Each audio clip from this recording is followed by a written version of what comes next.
మరియు వెల్లుల్లిని దీక్షల సమయంలో విశిష్ట పూజలప్పుడు తినవద్దని ఒక నియమం.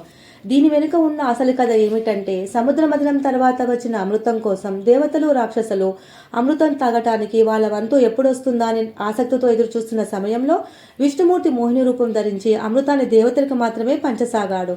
అప్పుడు స్వభానుడు అనే రాక్షసుడు దేవతలాగా వేషం వేసుకొని అమృతాన్ని తాగాడు. సూర్యచంద్రుడు దీన్ని గ్రహించి ఈ విషయాన్ని మోహినికి చెప్పారు.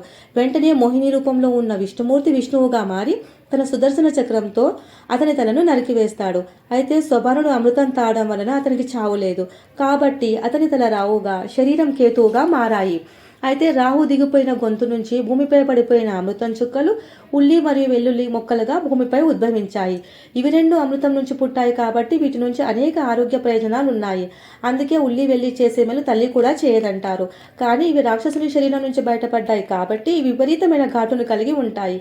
అందువల్ల ఇవి సాత్విక లక్షణాలకు ఆటంకం కలిగిస్తాయని దీక్షల సమయంలో తినరు.